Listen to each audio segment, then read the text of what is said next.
माले से सम्मान, कभी बैस से सम्मान, कभी श्रीफल से सम्मान, अब राइफल से बचा। चिंता न करो, गुड्डू भैया की टीम में वो भी है, मिल जाएगा।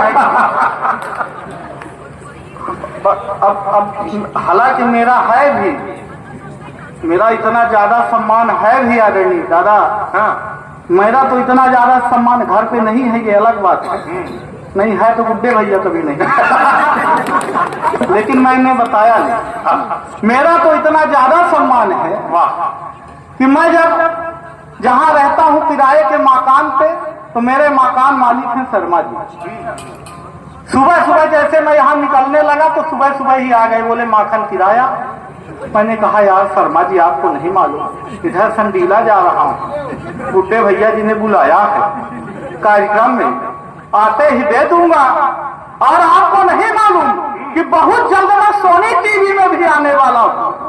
जिस दिन मैं सोनी टीवी में आऊंगा आपका नाम पूरे मोहल्ले में छा जाएगा। शर्मा जी बोले शाम तक नहीं दिया तो वो दिन आ जाएगा। कहाँ पहुंचा तो एक ऑटो वाले को हाथ दिया, भाई साहब ऑटो वाले ने ऑटो रोकी, पीछे उसमें एक खूबसूरत लड़की बैठी थी। उसने कहा तुम अगर इसे चढ़ाओगे तो मैं उतर जाऊंगा। भाई साहब दूसरे ऑटो वाले ने ऑटो रोकी, मैडम ने कहा कि रेलवे स्टेशन तक का कितना लोगे? ऑटो वाले ने कहा 100 रुपए। मैडम ने कहा कि मेरे साथ मेरे प्राणनाथ भी चले तब कितना लोगे? ऑटो वाले ने कहा तब भी 100 रुपए लूंगा। मैडम ने तपाक से मेरी ओर देखा और कहा देखे जो 100 रुपए की कीमत है वो मेरी है, तुम्हारी कुटी कौड़ी। मैं अपनी सखी के साथ गुजर रहा था दादा, तो पीछे से एक लड़के ने कमेंट किया, देखो देखो आलिया जैसी लड़की है पर कालिया के साथ। मैं कुछ बोलूं, पलट कर उस लड़की ने ही जवाब दिया, जिसे तू कालिया कह रहा है यह व्यक्ति मुझे ऐसे नहीं मिला है। तो उसने पूछा कैसे मिला है, तो बताया मैंने दादा वो पिछले दिनों फिर थी, मैं पूछा आप क्यों रहती हो? बोली पहले भी रहा करती थी। मैंने कहा क्यों रहती थी? बोली सुंदर वर मांगा करती थी। मैंने कहा तो पा गई हो, अब क्यों रहती? बोली अब इसलिए रहती हूँ कि भगवान मिले तो उनसे पूछूंगी कि क्या मांगा था और पा दिया है। मेरी तरह दिख रहे यहाँ 1-2 पीस भी हों तो कल से अपने आप को शनिदेव ही समझिए। नहीं, हंसने की बात नहीं है, तेल चढ़ जाता है और हल्दी नहीं लग पाती है। मेरे तो पिताजी के कई बार निवेदन करने पर एक शादी वाले मेरे घर आए, मुझे देखकर मुझे जाने लगे, कुछ बोले नहीं। मुझे देखकर मुझे जाने लगे दादा, कुछ बोले नहीं। तो मेरे पिताजी बुड्ढे भैया खुद ही आगे बढ़े। उन्होंने कहा देखिए सर आपने लड़का देख लिया। बोला कुछ नहीं। उन्होंने कहा देखिए सर मैंने लड़का देख लिया है पर आप अभी से ब्यूटी पार्लर वाले को दिखाइए। पिताजी ने कहा शादी में लड़का और लड़की का संबंध है, आप लड़की को दिखाइए। तब जाकर फिर लड़की मुझे देखने के लिए आई। आधा घंटे तक लड़की हमको देखती रही। आधा घंटे तक लड़की हमको देखती रही। हम लड़की को देखते रहे, न लड़की हमसे कुछ बोल रही थी न हम लड़की से कुछ बोल रहे थे। आधा घंटे बाद लड़की ने हिम्मत करके बोली कि भाई साहब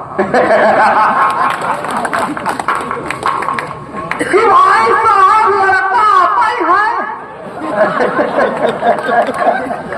कि भाई साहब लड़का आता ही है। मैंने कहा जी बहन जी हम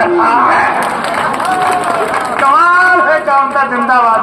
उसने कहा जब हम आपसे विवाह कर लेंगे तो आप मुझे क्या मानेंगे? मैंने कहा जिंदगी। उसने कहा लानत है ऐसी जिंदगी पर। भाई क्या बात है कामता यार, जो आपसे विवाह करना पड़ जाए। उसने कहा विवाह तो नहीं कर सकती पर एक सलाह दे रही थी। मैंने कहा दे दो।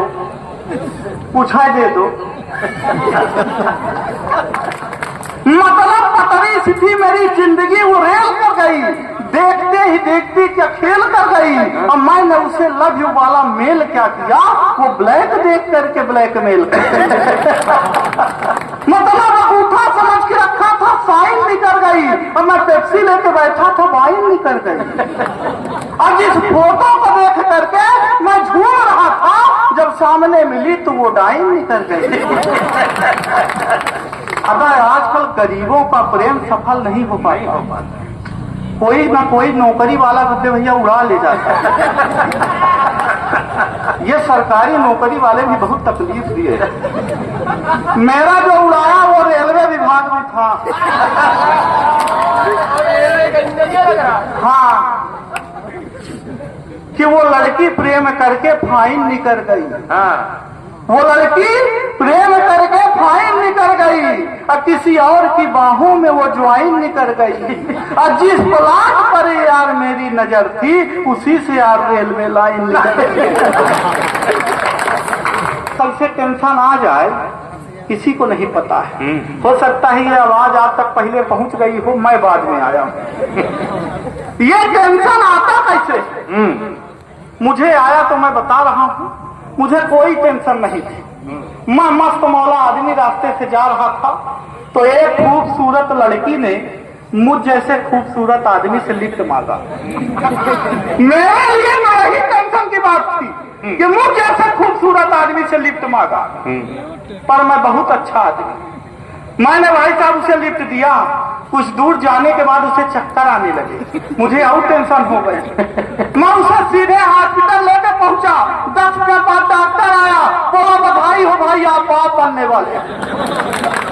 मुझे और टेंशन हो गई। बोला बधाई हो भाई आप बाप बनने वाले हो। मुझे और टेंशन हो गई। मैंने कहा कदापि नहीं, होने वाले बच्चे का बाप मैं नहीं हूँ। तभी वो लड़की आ गई, बोली नहीं यही है, तो और टेंशन हो गई।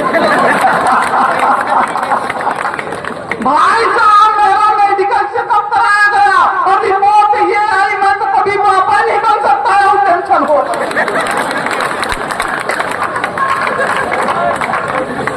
रिपोर्ट ये आई, मैं तो कभी पापा नहीं बन सकता, और टेंशन हो गई। फिर मुझे ख्याल आया घर में मेरे 2 बच्चे हुआ किसके।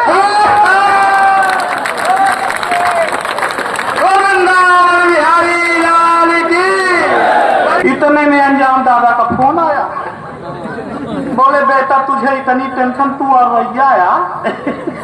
मैं औरैया पहुंचने ही वाला था दादा के घर के सामने, तो एक छोटे से बच्चे से पूछा कि दादा का घर जानते हो? बोला हाँ यही बगल वाला जहां से मियाँ बीबी की लड़ने की आवाज आ रही है। मैंने कहा तुम उन्हीं के बेटे हो? बोला इसी बात पे तो अंदर झगड़ा चल रहा था।